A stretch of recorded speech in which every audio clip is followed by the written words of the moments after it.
Want to know how to learn a language 2 times faster? Here's a quick hint. It involves reading and listening to your target language at the same time. It's a super easy yet powerful method that anyone can apply to absorb a language. And you can apply this method with the lesson notes inside our learning system. So stick around.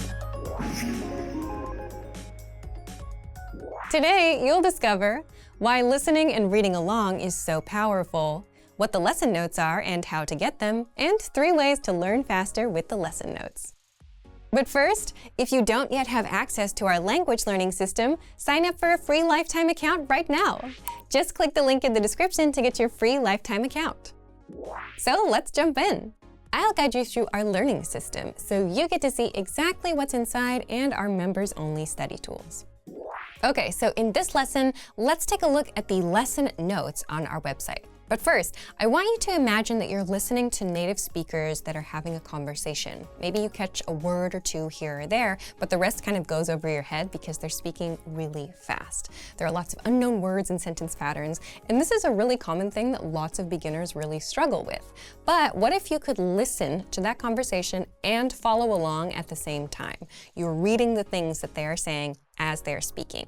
Makes it really easy to understand everything, right? But this also will help you to retain the information and remember it better because you're listening to it and you're reading it at the same time. So that's what we're going to look at today with the lesson notes. This is a tool that you can have in every single lesson on our website. So let's talk about how to find it and how you can use it. So we're going to start from the dashboard on the website, but there are a few different ways that you can access the lesson notes. So from the dashboard, you can go to any lesson that's in your pathways list here. So for example, I'm going to go to the Go to Lesson button here that is currently in the active pathway.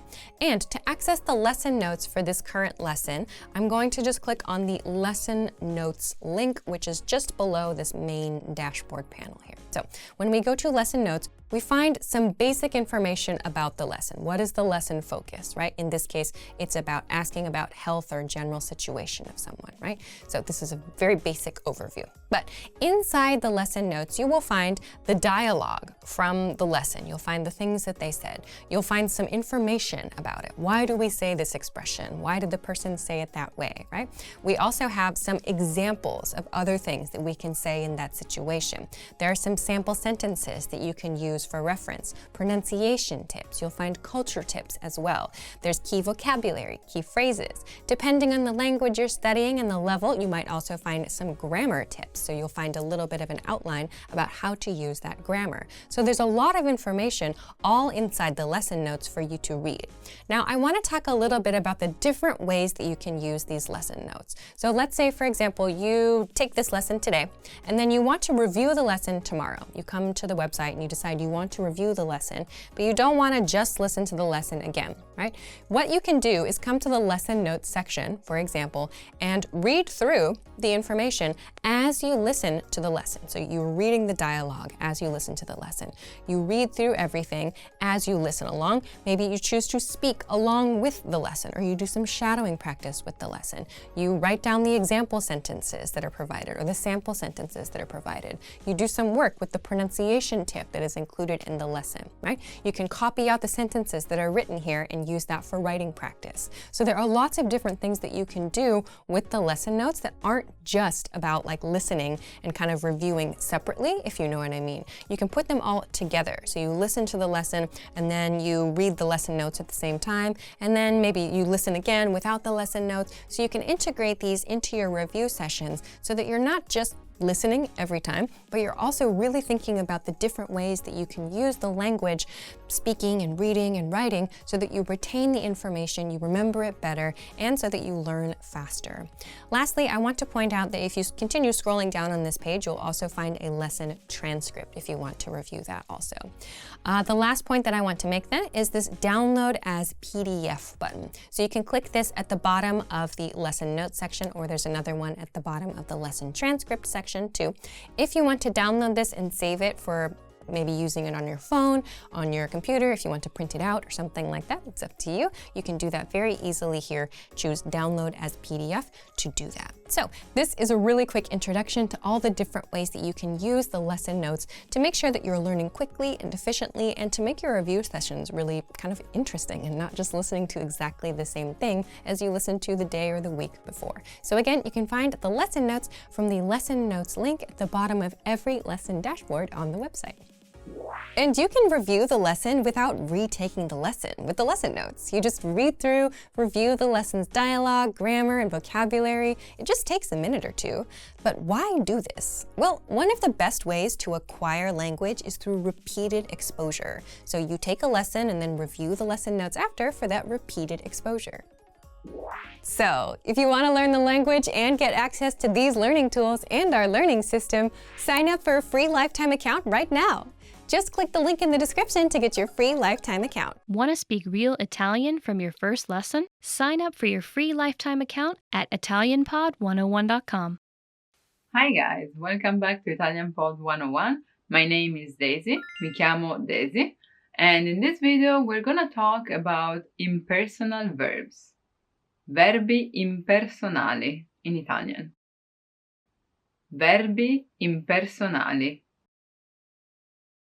I know that I always stress the importance of changing the verb form depending on the pronoun. So for example, io parlo, but tu parli, lui parla. But in this case, these are verbs that have no pronoun. So they don't change. Actually, they only use the third person singular form. Just like in English, impersonal verb use the pronoun it. It rains, it's 9 o'clock. That it, though, doesn't really refer to anything in particular, right? So impersonal verbs in Italian work the same way, but we are way more minimalistic and don't even use it. Just look at that way. For example, it rains, piove. It's raining, sta piovendo. There's no subject, no it even. There's just the verb, third person singular. There are some verbs that only have the impersonal form, piove, it's raining, nevica, it's snowing, tuona, it thunders, it's thundering. When you need to put those verbs in the past form, the rule says that e, so essere, auxiliary, has to be used, è piovuto, it rained, è nevicato, it snowed. But actually has, so the verb avere is accepted too. Ha piovuto, ha nevicato. So you don't have to think too much about that, luckily, at least. There are some verbs, though, that have an impersonal use, but you know them as normal verbs. That's when things get tricky. But follow me. For example, fare. Io faccio una torta. I make a cake, I bake a cake. Lui fa una torta. Everything works, right? Same third person singular, but without any pronoun. Fa freddo. It's cold. Fa caldo. It's hot. Again, we're talking about weather conditions, so if you think about that, it's easy to think that it doesn't need the pronoun. A really common impersonal expression with the verb fare is fa niente. Fa niente. Meaning it doesn't matter. It literally does nothing. It doesn't matter. For example, oh, sorry, I promised you I would go, but I can't in the end. Scusa, ti ho promesso che sarei andato, ma non posso. Scusa, ti ho promesso che sarei andato, ma non posso. Ah, it doesn't matter. Don't mention it. Don't worry about it. Fa niente. Same example with non importa. It's not of any importance. It doesn't matter. Again, importare as in to matter. Anche se è caro, non importa. Mi serve. Even though it's expensive, it doesn't matter. I need it. Non importa. It has no importance. Even when you're walking, for example, and someone bumps into you, and if they're nice, they're like, oh, scusa. You can be like, ah, fa niente. Doesn't matter. no problem. Now, when talking about impersonal verbs, we also have to talk about impersonal expressions in general, because basically you can make any verb impersonal. Same way as in English, someone would say, one has to blah blah blah something, or it is that blah blah blah, or you have to, but this you doesn't really mean you, Marco, but you in general, all the people, everyone should do something. We have the same expression with the word si, that takes the place of the pronoun in the third person singular. For example, mangiare. Io mangio, tu mangi, lui mangia, right? He eats. If we don't use he, but si, as a pronoun in this case, si mangia, it just becomes it is eaten or you eat. In Italy, si mangia la pizza. In Italy, people eat pizza. In Italy, pizza is eaten. In Italy, it is common to eat pizza. So it becomes an impersonal expression, really useful and rarely used. So let's look a bit more into it. Probably something that you've been using already, but without noticing, that is an impersonal use of a verb. Come si dice ciao in inglese? How do you say hi in English? Come si dice. That si is the impersonal form. So, how do you say? How is it said? How would people say? Impersonal use. Come si dice casa in inglese? How do you say house in English? In this case, how do you say house in Italian? Casa. Come si dice. If you don't really get the idea of an impersonal pronoun, it may be useful for you to think of it as people.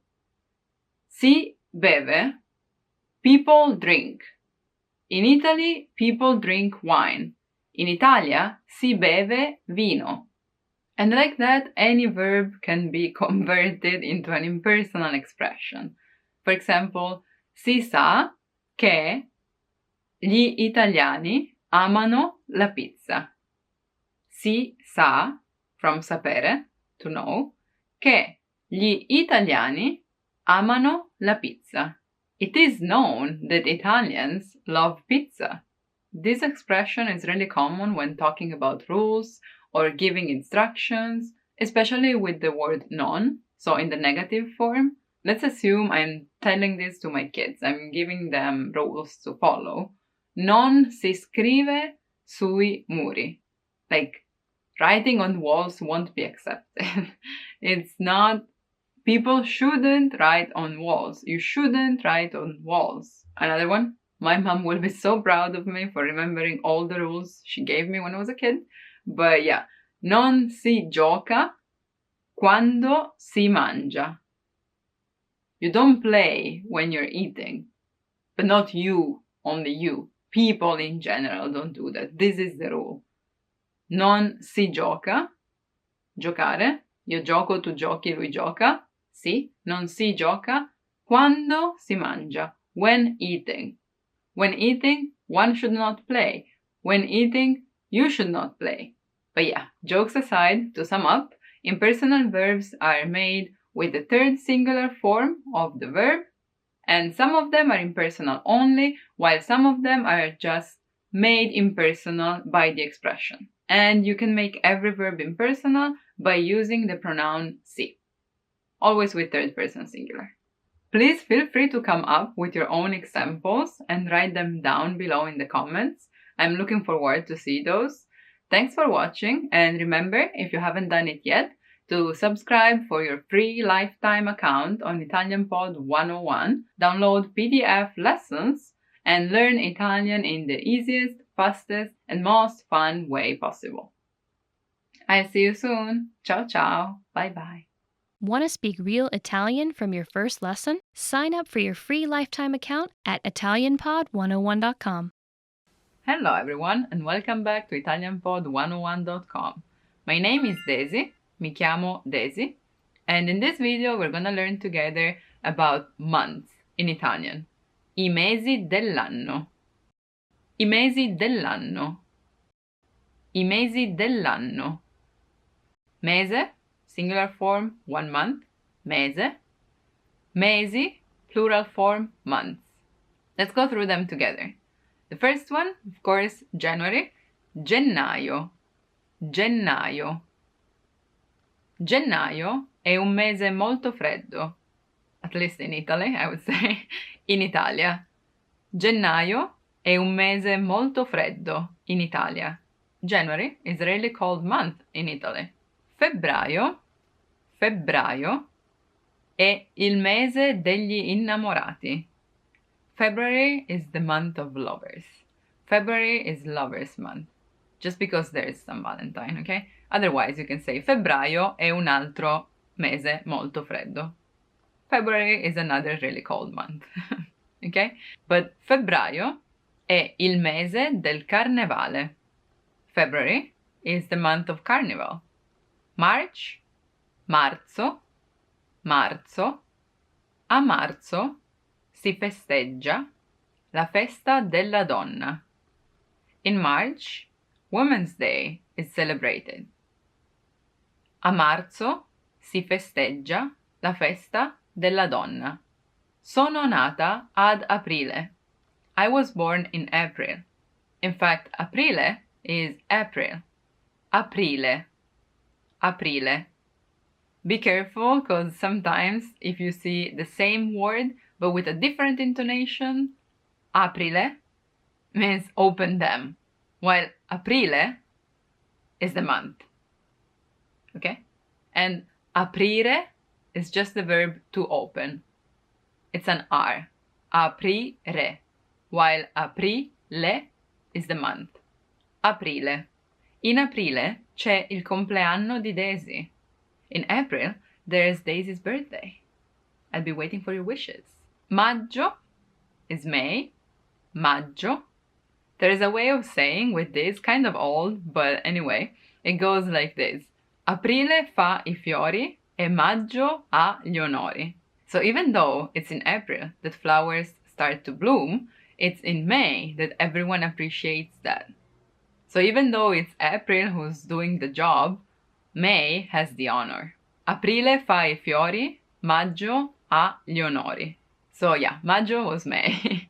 Then we have giugno for June. Giugno.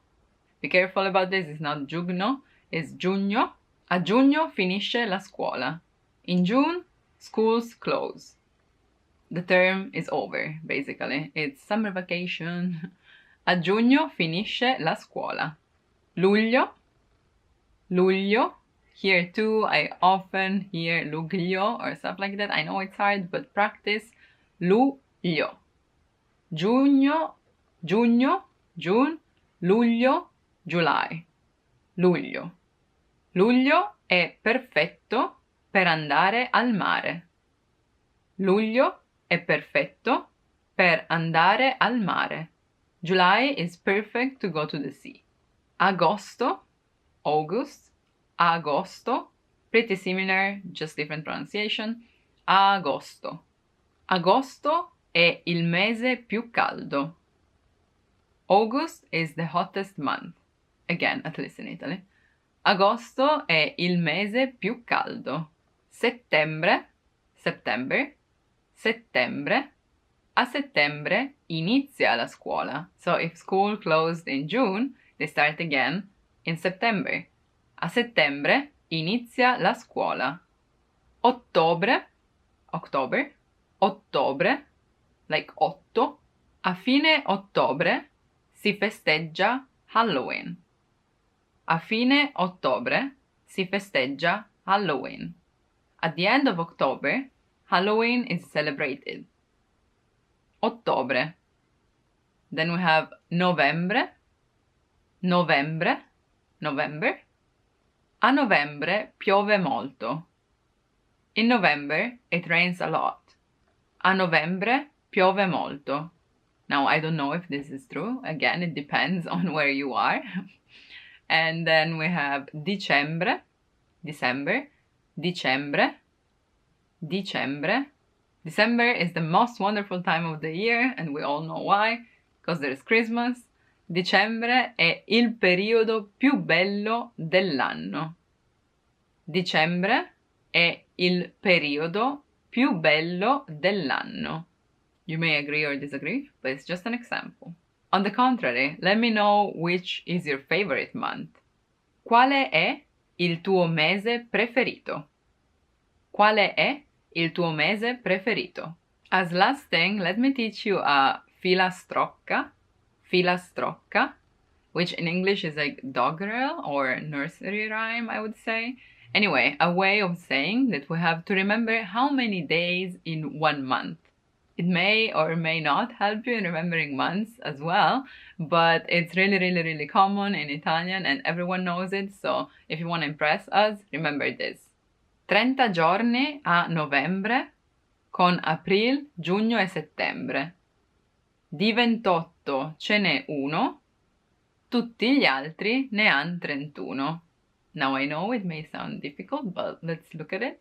30 giorni a novembre. So November has 30 days. Con aprile, giugno e settembre.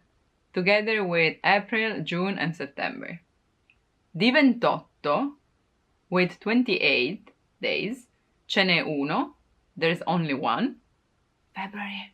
That's the answer, February. Febbraio.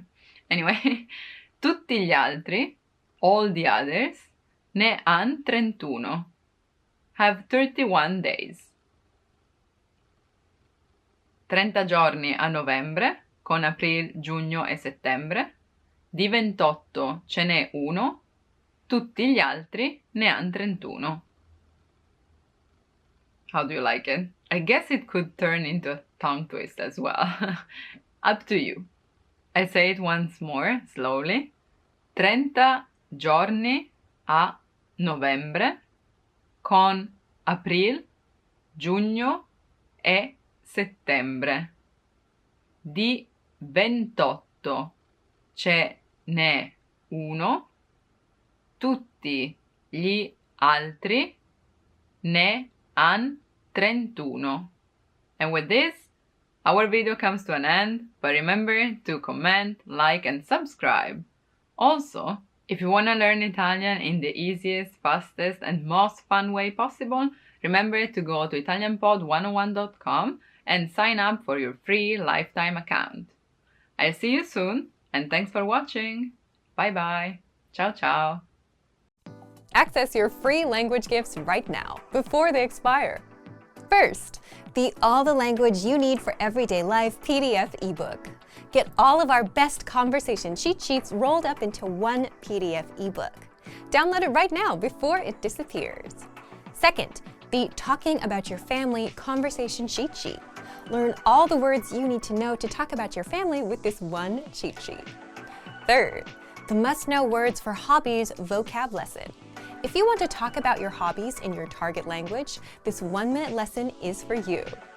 Fourth, the top 15 phrases for talking about your plans, such as I am free tomorrow, I'm busy, and much more. Fifth, going on vacation vocabulary. Learn how to say camping, road trip, summer holiday, and much more with this 1-minute lesson. And sixth, the only app that teaches you the language through conversations between real people. Download Innovative Language Learning for free for the Android, iPhone, and iPad. You'll unlock bite-sized lessons that teach you practical conversations and get you speaking in minutes. To get your gifts and language learning resources, click the link in the description below. Download them right now before they expire. Hey everyone, welcome to the Monthly Review, the monthly show on language learning, where you discover new learning strategies, motivational tips, study tools, and resources. By the way, all the lessons and bonuses you're about to see can be downloaded for free on our website. So click the link in the description right now to sign up for your free lifetime account. Okay, today's topic is how to ramp up your language progress for the second half of the year. If you started learning a language at the start of the year, we're now pretty much halfway through the year. Has your language improved since January? And what about these next remaining months? Do you have any plans? If you don't want to feel guilty about being lazy with the language, and if you want to end the year strong instead of restarting next January for the millionth time, then now is the time to do it. Today, you'll learn 1. The best ways to ramp up your language progress without having to study more. 2. 7 tips and learning tools for faster progress. And 3. Much more. But first, if you're looking for new free language resources and downloads, here are this month's new lessons and resources. Be sure to download these now before we take them down in a few days. First, the All the Language You Need for Everyday Life PDF ebook. Get all of our best conversation cheat sheets rolled up into one PDF ebook. Download it right now before it disappears. And second, the How to Talk About Your Family conversation cheat sheet. To get your free resources, click the link in the description below right now. They're yours to keep forever. Now to today's topic. How to ramp up your language progress for the second half of the year. So if you want to ramp up your language progress, what should you do? Well, let's ask the question in a different way. What can you control within your language learning? You can't easily control results because that takes time, right? But you can always control your effort, meaning you can do more and spend more time. And for most learners, spending more time is usually the answer, and that's it. Just put in more time. Lesson over. But if you're not like most learners, if you've been learning a language without much progress, just throwing more time at the problem is not the best answer. Now, it's more about spending that time better, because some methods get you better results than others in the same amount of time. Part 1. The best ways to ramp up your progress. In fact, there's a popular story about a ceramics class you'll hear if you're learning about productivity, where a ceramics teacher split their class into 2 groups, where one group was graded on quality, where they had to create just one perfect pot to get a perfect grade, and the other group was graded on quantity, so they had to make 50 pots to get a perfect grade, and both spent the same amount of time. Can you guess who made the best pots? Was it the group that had to just make one perfect pot, or the group that made 50 in the same amount of time? Well, the group that made 50 pots ended up creating higher quality pots because they learned from the experience, whereas the group that sat around thinking of one best idea didn't get to improve at all. So both groups put in the same amount of time, but one group's results were vastly different. Just goes to show that if you want to ramp up your effort, it's also important to spend that time wisely. If you spend 1 hour cramming for the week, or if you spend 10 minutes a day for 6 days, both adding up to 1 hour for the week, you'll make better progress with 10 minutes a day for 6 days rather than cramming. Cramming doesn't work for hours up front, it just doesn't work.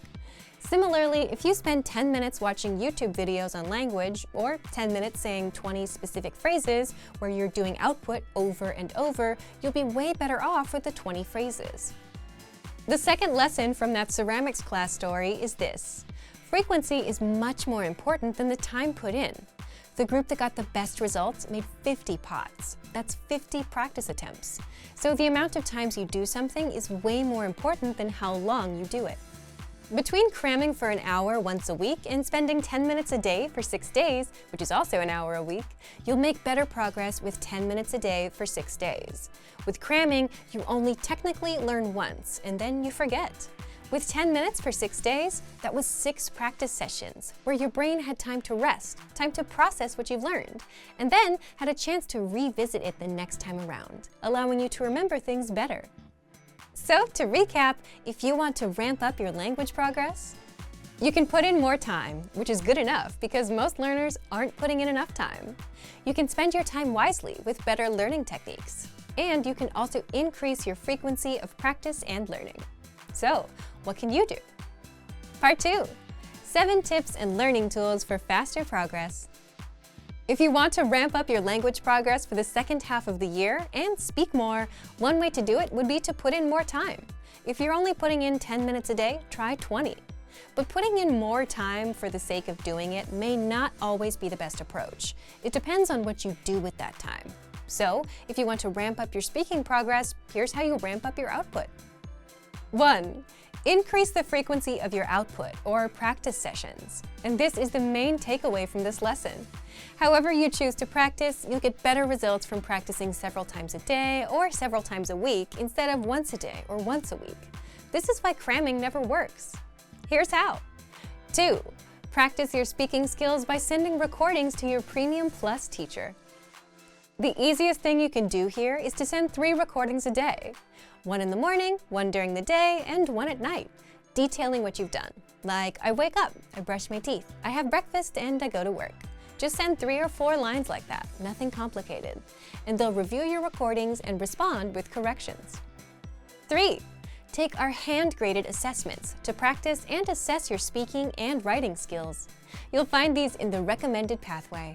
And remember, you can always retake them after if you want to improve your score or apply the teacher's feedback. If you're a premium member, you can take our multiple choice assessments instead. 4. Practice shadowing the lesson conversation 3 times in one day. For example, after taking the lesson, shadow it once. If it's in the morning, then do it a second time at noon and a third time in the evening or before you go to bed. The point of spacing it out throughout the day is so that you remember it better instead of doing it once and forgetting it. 5. Practice reading the lesson dialogue out loud. If you can't easily shadow a conversation just yet, then reading is the next best thing. You can read along with the dialogue tool, lesson notes, or lesson transcript. 6. You can also practice writing out the lesson dialogues. Our lesson dialogues are conversations that you can use in real life with native speakers. And by writing it out a few times, you'll remember it better that way. 7. Use the voice recorder to record and compare yourself with native speakers. You'll find the voice recorder inside the dialogue tool in all of our lessons. Just look for the microphone icon next to each line. By the way, all of these suggestions shouldn't take more than 10 or 15 minutes. And all of these shouldn't be done just once a week. Just pick 1 or 2 from this list of suggestions and try them out. The goal here is to increase the frequency of sessions or output throughout the day or week.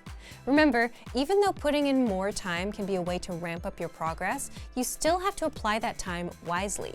You could spend 15 minutes practicing speaking or do just 5 minutes 3 times throughout the day, which is also 15 minutes. But you remember things better with the extra repetition.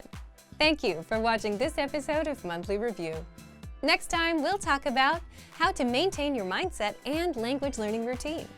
If you enjoyed these tips, hit the like button, share the video with anyone who's trying to learn a language, and subscribe to our channel. We release new videos every week. And if you're ready to finally learn language the fast, fun, and easy way and start speaking from your very first lesson, get our complete learning program. Sign up for your free lifetime account right now. Click the link in the description. See you next time. Bye! Great work! Here's a reward. Speed up your language learning with our PDF lessons. Get all of our best PDF cheat sheets and ebooks for free. Just click the link in the description.